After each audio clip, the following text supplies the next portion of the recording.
Students phone भी किया करते थे कि सर आप वीडियोस कंटिन्यूसली डालें, क्योंकि वो मतलब मैं थोड़ा वो अंदर से वो शौक हो गया कि हाँ मैंने क्या ये मतलब वीडियो डाला और मतलब There are so many coaching centers around. yeah. Why should anyone prefer you?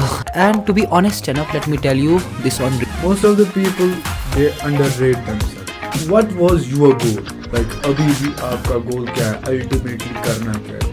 मिट्टी का बर्तन बनाना है. You have to craft it from the foundation. For example मान लीजिए मैं इसको फॉर एग्जाम्पल जेनेटिक्स पढ़ा रहा हूँ. Most of the people, they don't start the thing because they think कि लोग कैसे चलेंगे. Offline journey was started from electric public school. तर है अल्टीमेटली वहाँ से भी आप आवाम की खिदमत कर रहे हो related to students.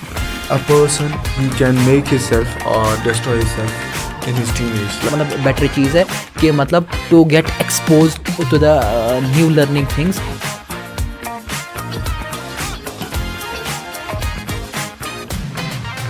Zarif Minto, welcome to the show. Thank you so much. अस्सलाम वालेकुम वरहमतुल्लाह. वालेकुम अस्सलाम.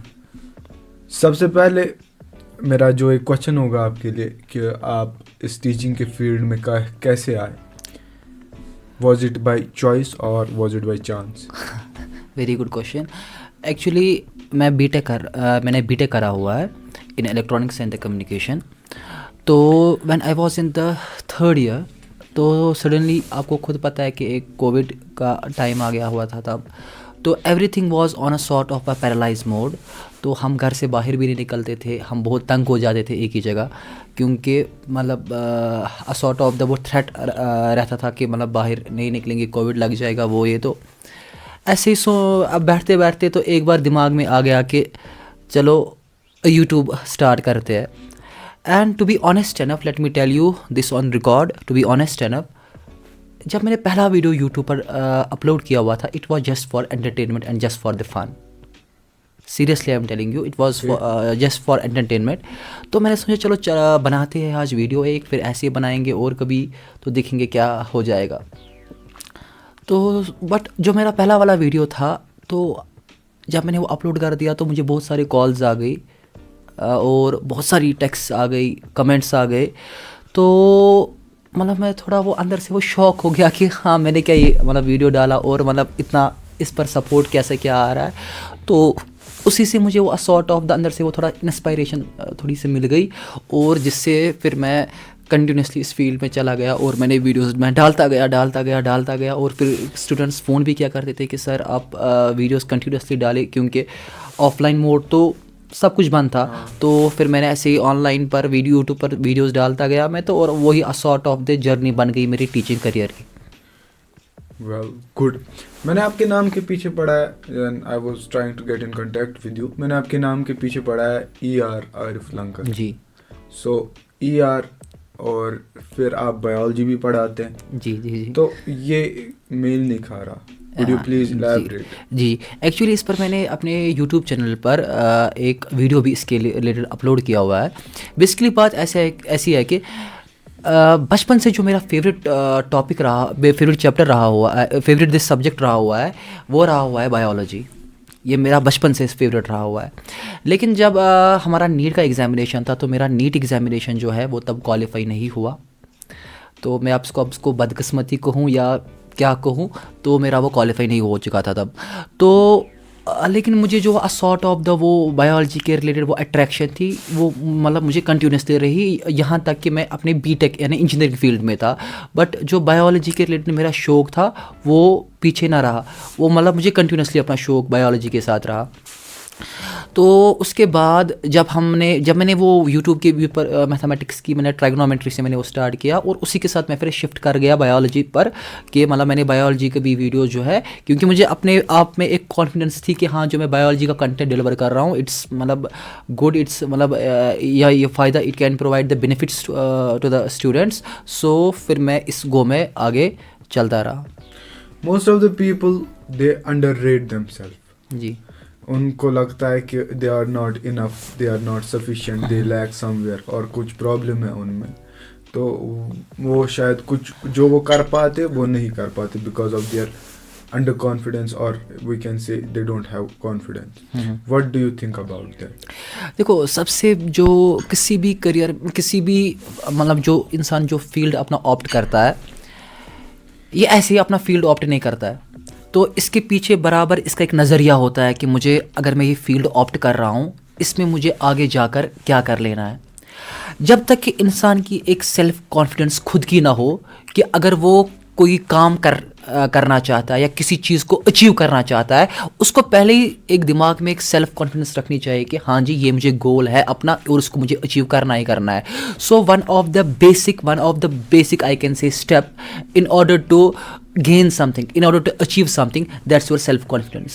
If your self confidence is at the null level, तो ये मुमकिन ही नहीं है कि इंसान आगे जाकर कुछ ऐसा कर सकता है कि हम कुछ ऐसा कोई खास अचीवमेंट अपनी लाइफ में कर सकता है, क्योंकि self confidence is utter most necessary. You have to lock your goal. You have to exactly tell yourself that this is my goal और मुझे अचीव करना है at any cost. exactly. So what was your goal? Like अभी भी आपका गोल क्या है? Ultimately करना क्या है? देखिए, अगर हम पहले बात कर लेंगे मेरी क्लास 12 तक या नीट तक अगर हम कहें, तो my ultimate goal was to become a doctor. But unfortunately मैं डॉक्टर ना बन पाया क्योंकि मेरा नीट क्वालिफाई ना हुआ तब। तो उसके बाद मेरा जेके सीटी हमने दिया हुआ था, तो वो तो हो गया, तो उसकी वजह से फिर मैं बीटेक के फील्ड में चला गया। लेकिन वो एक गोल था, पहले गोल था एक्चुअली डॉक्टर के फील्ड में चला जाना, लेकिन वो हुआ नहीं। तो उसके बाद फिर मैंने आपको बोला सडनली ये हुआ, ये लाइफ ने एक ट्विस्ट टर्न खाई। तो सडनली क्या हुआ कि वो जब वो कोविड का टाइम आ गया, तो उसी के बाद मैंने वो यूट्यूब पर वीडियोज़ डाले और उसके बाद पढ़ाना स्टार्ट कर दिया। अगर हम इस वक्त कि मैं अपने गोल की बात कर लूँ, तो मेरा गोल इस टाइम सबसे बड़ा यही है कि only and only to serve the students of the Kashmir. जितना मेरे से हो सके to provide them best quality, so that कि हर एक जो है वो अल्टीमेटली अपनी लाइफ में सक्सेसफुल हो जाए, and at the foundation level they should get aware about the competitive examinations like the neat and the JEE, और वो अपनी लाइफ में एक ऊंचाई हासिल करें एंड एट द एंड वो अपने माँ बाप को फ़ायदा पहुँचाए। This is my prime goal this time for the people of the Kashmir. There's a book by David Goggins. Okay. The book's name is Never Finished. Mm-hmm. It was the second part of Can't Hurt Me. Mm-hmm. In his book, he writes that setting a goal is easy. Thinking about it, exactly. It is easy. Exactly. And and writing it down, it's easy. Planning it is easy. It's easy. But executing it, it's tough. It's the most toughest part of the process. What do you think if someone has an idea in his mind? Do you think that instead of thinking what will happen, this and that, you should go for that? See, I will tell you one thing. First of all, he should go for that. He or she should go for that. And then ultimately, we should then leave up to the Allah. As Allah is one of the best planner. Exactly. Isn't it? Allah is one of the best planner. तो अल्लाह ने ultimately ये चीज़ सोच कर रखा हुआ है कि ultimately कि मुझे इस बंदे को क्या देना है। बट आपकी अपनी कोशिश जारी रहनी चाहिए, आपकी जो अपनी कोशिश है वो जारी रहनी चाहिए, and then leave up to the Allah. फिर अल्लाह ताला है, उसको पता है कि मुझे क्या बंदे के साथ कर लेना है, वो कैसे आपको वो अपना काम लेगा जो उसको लेना है। बट हमको पहली हार नहीं माननी चाहिए। You have to go for that, but leave up to the Allah. तो Allah is one of the best planner. Teacher is considered as the second father, you can say. And he is given a lot of responsibilities on his shoulders, and one of the main responsibility is that he has to when एक जब कोई आदमी कोई बर्तन बनाता है, let's say मिट्टी का बर्तन बनाता है, you have to craft it from the foundation till the top. Exactly. And that also perfectly. Exactly. Same goes with the teacher. You have to craft that student exactly from bottom to the top, और वो भी with perfection. Do you think that while doing that, a teacher has to be so much interactive with the students? Exactly. See, अगर एक teacher ज़्यादा एक अच्छी sober interaction एक student के साथ नहीं रख लेगा, तो ये मुमकिन ही नहीं है कि जो स्टूडेंट के पास टीचर का एक फोबिया है, वो उससे वो ओवरकम कर ले। देखिए मैं आपको एक ऐसी बात बताऊंगा, फॉर एग्जांपल कभी जब हम 10th के बच्चे को पढ़ाते हैं, सपोज़ मैं इसको कोई टॉपिक पढ़ा रहा हूँ, फॉर एग्जांपल मान लीजिए मैं इसको फॉर एग्जांपल जेनेटिक्स पढ़ा रहा हूँ। जेनेटिक्स को पढ़ाते पढ़ाते इस बच्चे को थोड़ा सा कॉन्सेप्चुअल चीज़ है, अब स्टूडेंट को फॉर एग्जांपल डाउट हुआ इस चीज़ में, और लेकिन अगर अब टीचर मतलब अपना नज़रिया यहाँ पर ऐसे दिखाएगा कि मतलब वो चांस नहीं देगा, ऐसा तो बहुत कम चांसेस है, बट आपका क्वेश्चन था, अगर हम टीचर जो है अगर वो स्टूडेंट को एक अच्छी तरीके से समझाएगा नहीं, यानी वो उसको मतलब उसका जो सवाल है उसको अच्छे तरीके से वो एंटरटेन नहीं कर पाएगा, उसके हर एक डाउट को ईजिली हंसते हंसते जब तक कि वो उसको क्लियर नहीं कर लेगा, तब तक स्टूडेंट को बराबर उस टीचर का फोबिया रहने वाला है। और उसको पता है कि क्या पता अगर मैं टीचर से सवाल कर लूँ, क्या पता वो टीचर मुझे इस पर डांटे, या अगर एक टीचर जो है एक तो गैप होती है, वो तो नेसेसरली है, लेकिन उसके बावजूद भी पढ़ने के टाइम अगर टीचर अपनी इंटरेक्शन स्टूडेंट के साथ ऐसे रख लेता है कि स्टूडेंट को दिल में ये चीज़ बैठ चुका हुआ होता है कि अगर मैं एक टॉपिक के रिलेटेड, फॉर एग्जाम्पल अगर मैं मोनो हाइब्रिड क्रॉस के रिलेटेड अगर मैं टीचर को 1000 सवाल भी कर लूँ, तो 1000 सवालों का वो हंसते हंसते मुझे 1000 जवाब देना चाहिए। ये सबसे बड़ी इंटरेक्शन है between the student and the teacher.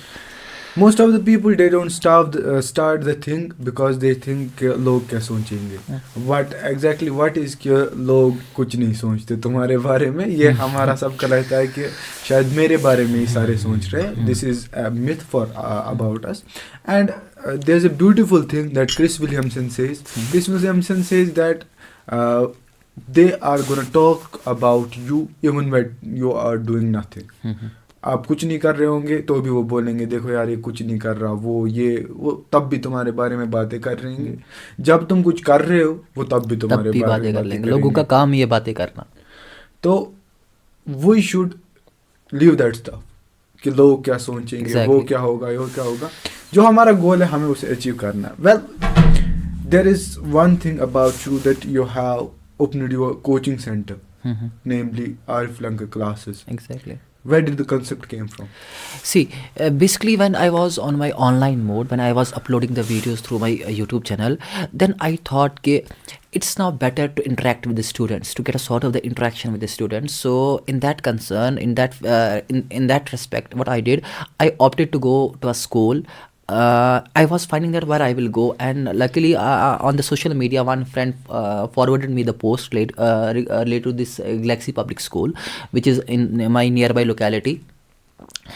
And then I went there, and let me tell you that was also a sort of the turning point in my life, joining the Galaxy Public School. I can say you like this, the students there, मतलब मैं उनको कभी अपनी life में भूल नहीं सकता हूँ। The sort of the love they give to me, the sort of the respect they give to me, and it was from there where I started my offline journey. My offline journey was started from Galaxy Public School, and from that and from I can say from that point I gained my self confidence. See, these are two different things. One is teaching online, that's something else, and teaching offline where the students are in front of you are having different 40 students, different 40 faces, different 40 ideologies you are having in front of you, and you have to deal with each one of them. So it's for a beginner, for a teacher who has just completed his degree and now he is coming into this field. So it's a sort of the nervous moment for him. लेकिन शुक्र अल्लाह ताला का कि अपने माँ बाप की दुआओं से और अल्लाह ताला की मदद से तो इंसान वो चीज़ कोप कर पाया. ये हर एक के लिए कि पहला नर्वस मोमेंट होता ही होता है, बट 1-2 दिन लगे स्टेबलाइज होने में, और उसके बाद हमने स्टार्ट कर दिया from the Galaxy public school. तो जब मैंने वहाँ से स्टार्ट किया तो उसके बाद ये अल्लाह का करना होता है कि उसके बाद एक व्यू आ गया दिमाग में कि चलो अगर वहाँ से भी खिदमत करते हैं अपने स्टूडेंट्स की, तो अब क्यों ना एक काम कर ले, अपना एक कोचिंग सेंटर भी डालते हैं. वहाँ से भी ये स्कूल है, कोचिंग सेंटर है, अल्टीमेटली वहाँ से भी आप आवाम की खिदमत कर रहे हो रिलेटेड टू स्टूडेंट्स, यहाँ पर भी आप वही कर रहे हो. तो उसके बाद फिर then at last this time presently I am in Green Valley School. Great. Now one of the reputed school of the Kashmir Valley, that's Green Valley Educational Institute. Okay. Now let me answer me a simple question. Okay. There are so many coaching centers Yeah, around. yeah. Why should anyone prefer yours? Oh, it's one of the trick. I can say one of the toughest question you have posed to me. See, there are hundreds, and I should say there are thousands of the coaching centers in Kashmir. I will not talk of my locality. Let me talk of district Srinagar. There are hundreds of the coaching centers in the valley. Everyone gives him best. Everyone gives his best. It's not like only Arif Lankar is giving the best to the Kashmir, or best to the Srinagar, or best to my locality, or best to my nearby ones. Everyone gives his best. कोई ऐसा ही नहीं होगा, कोई ऐसे ही अपना coaching centre डालेगा और उसके बाद पढ़ाना स्टार्ट कर लेगा, because students won't accept you if you are not providing them the quality. ये कभी पॉसिबल नहीं कि स्टूडेंट आपको एक्सेप्ट कर लेगा. तो अब आपने जो सवाल किया कि खास क्या मिल रहा है, मैं आपको ये बात बताऊंगा अभी तक क्या चल रहा है इस कोचिंग ट्रेंड में या एकेडमिक के ट्रेंड में क्या चल रहा है. अगर बच्चा 8, 9, 10 में है, इसको हम 8, 9, 10 की क्लासेस को हम और एक नाम देते हैं एज द फाउंडेशन क्लासेस. पहले मैक्सिमम बच्चों को ये पता ही नहीं है कि what, I swear that maximum students do not know what do they mean by the foundation classes. Foundation classes का असल में मतलब, if you are labelling it by the foundation then it's having some other meaning. If you are labelling it by only 8, 9 and 10, it's having some other meaning. If you are giving it a label, if you are giving it a tag of the foundation classes, it means that you are providing at 8, 9 and the 10th level, you are giving them the concepts of the NEET and the JEE. Rather, I should say that you are giving them the higher concepts of the 11, 12 NEET, JEE, and right there too from the 8, 9 and 10th level. Now here a good question arises, that is the mindset of the 8th student like that, कि he can cope that sort of the things which comes in 11, 12 NEET and JEE. यहाँ पर हमने अपना दिमाग महदूद रखा है. अगर हम फॉरेन कंट्रीज़ की बात कर लेंगे, you take it like America, और you take it like Europe, और you take it like the foreign countries, या you take it like France, तो वहाँ पर है क्या, वहाँ पर आप 6th क्लास के बच्चे से अगर आप सवाल कर लोगे, वो आपको इंजीनियरिंग मैथमेटिक्स का लैप्लास ट्रांसफॉर्म, फोरियर ट्रांसफॉर्म, वहाँ पर वो आपको बड़े बड़े जो फोरियर सीरीज, जब प्रोबेबिलिटी के क्वेश्चंस है, वो आपको वो ऐसे करके सॉल्व करके देगा. This is the mindset of them. This is how their teachers train them. It's not like mind ऐसा है और mind अभी बच्चा छोटा है. मतलब आपको करना क्या है, if मतलब you are having that sort of the potential कि आप अभी बच्चे को right from the 8, 9, 10 आप ऐसी लेवल दे रहे हो कि अल्टीमेटली जो उसके हायर क्लासेस है उसकी एक बेस आप अभी से बना रहे हो. मैं आपको यकीनन बता रहा हूँ कि आपका मतलब जो आपकी MBBS की सीट्स है और आपकी जो NIT की सीट्स है, वो आप एक कोचिंग सेंटर से फिल कर सकते हो. ये मतलब मेरे अंदर मतलब मुझे लग रहा है कि अगर आपने 8, 9 to 10th में अगर आपने अच्छे से बच्चे को पढ़ाया हुआ है, 11th, 12th and the need, that's going to be sort of the cake work for them. No doubt कि वहाँ पर भी मेहनत कर लेनी है, लेकिन prime classes are the 8, 9 and 10 which we call as the foundation classes, where you have to deliver the best and the best quality to students and making their concept crystal clear at this foundation level. ये मेरा मानना है. Good. Do you think that, मैंने देखा है कि जो बच्चे बचपन में शाय होते हैं, जो बच्चे ज़्यादा इंटरेक्ट नहीं कर पाते हैं दूसरों के साथ, वो, और जो बच्चे चालाक होते हैं, जो बच्चे हाइपर एक्टिव होते हैं, जो बच्चे मतलब हर किसी बात पे इंटरफेयर करते हैं, they are more confident about themselves, और वो जल्दी किसी लेट सपोज वो फंसते नहीं हैं, आराम से वो मतलब अपने रास्ता निकाल ही लेते हैं. Do you think that if a children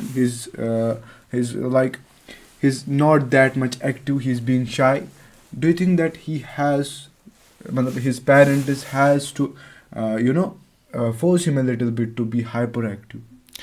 See, activeness and dullness, it's not, see it, if you have to overcome these things, it all requires that's exposure.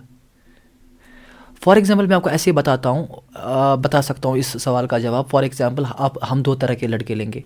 One जो फॉर एग्ज़ाम्पल किसी बड़े स्कूल में पढ़ता है, whether you take it like Green Best schools, if you are talking, whether you take it like Green Valley, you take it like Biscoe, Burn Hall, Goethe's, जितने भी अब है, अगर आप ऐसे लोगे, और इसके कंपैरिजन में अगर हम कोई छोटा स्कूल लेगी, छोटा स्कूल इन द सेंस मतलब क्या, मतलब जहाँ पर बच्चे को मतलब एक्टिविटीज़ का सेटअप उतना ज़्यादा नहीं है, तो हम क्या देखते हैं, जो वो बच्चा जो बड़े स्कूल में पढ़ता है वो उसका एक ऐसा एक्सपोजर है कि वो ऑटोमेटिकली एक्टिव रहता है, क्योंकि उसको एक्टिव किसने बनाया है, उसको स्कूल के जो स्कूल का माहौल ही वैसा है, उसने उसको एक्टिव बनाया हुआ है।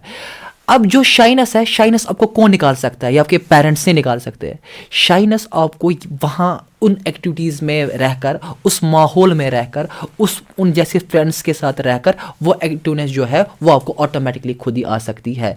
तो इसके लिए सबसे मतलब बेटर चीज़ है कि मतलब to get exposed to the new learning things, and so that कि वो एक्टिवनेस ऑटोमेटिकली इंसान में आ सकती है, and he can overcome his that laziness, वो तो ओवरकम कर सकता है। Let's come to our traditional question, Okay. which we ask everyone. What would be your 3 piece of advice to the youngsters?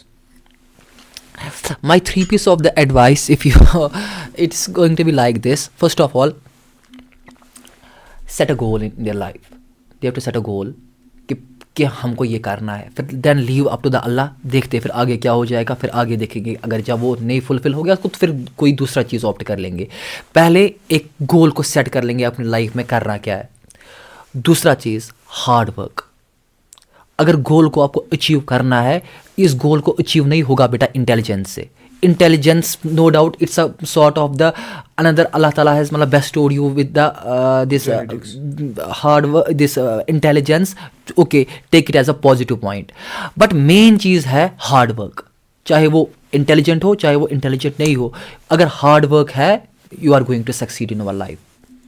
और तीसरा इंपॉर्टेंट चीज़ है, हार्ड वर्क के साथ अपने गोल को अचीव करने के लिए आप कितने डेस्परेट हो, आप कितने डेस्परेट। देखो ये ऐसी ही बात है, मैं मतलब कभी मुझे अपने आप पर होता है, जब भी मैं देखता था ना डॉक्टर का वो स्टेटोस्कोप, मतलब व्हाट आई फेल्ट कि मतलब मैं फील करता था कि कब ये ऐसा मोमेंट होगा कि मैं भी स्टेटोस्कोप लगाऊंगा, बट नहीं हुआ। बट बहुत था इसकी, आप बोलते हो ना बायोलॉजी दिस इज़ वाई, मतलब मैं चाहता था कि मतलब, और मैं एक सबसे अहम चीज़ मैं यहाँ पर बताऊंगा अपने व्यूअर्स को, वो ये चीज़ है कि जो इंसान चाहता है ना बायोलॉजी में, जो इंसान चाहता है आगे MBBS के फील्ड में जाना, मैं मेहरबानी करके उसको ये मतलब यहाँ इस प्लेटफॉर्म से बताता हूँ, don't keep your biology as your strong subject. Don't keep your biology as a strong subject.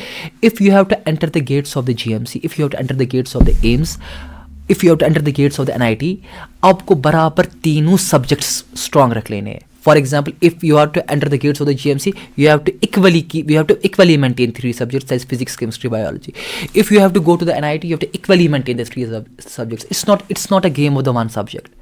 मेरा में सीन क्या था, मैंने रखा हुआ था बायोलॉजी को स्ट्रॉन्ग, तो चले शायद बायोलॉजी में हमने पढ़ा हुआ था related to for example physiology पढ़ी थी, रख ली फिजियोलॉजी को दिमाग में, तो इंसान को लग गया मैं डॉक्टर बन गया। नहीं, ये ऐसी बात नहीं है। हाँ, फिजियोलॉजी को कितना स्ट्रॉन्ग करना है, आफ्टर द नीड तक हमको तीनों सब्जेक्ट्स पर इक्वल इंपॉर्टेंस देनी है, तब हम अपना लक्ष्य जो है, अपना एम जो है, उसको हम अचीव कर सकते हैं। Good.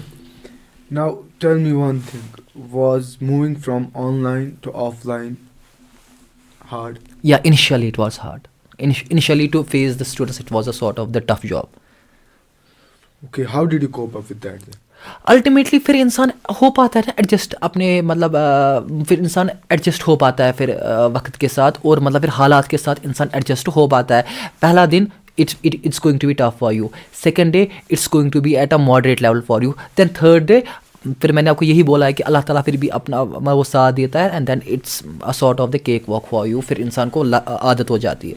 A person, he can make himself or destroy himself in his teenage, like it is the initial stage where you're going towards something good or towards something bad. So if a guy, if a person, if a teenager, he got into bad habits at this age, so what would you suggest him to come back?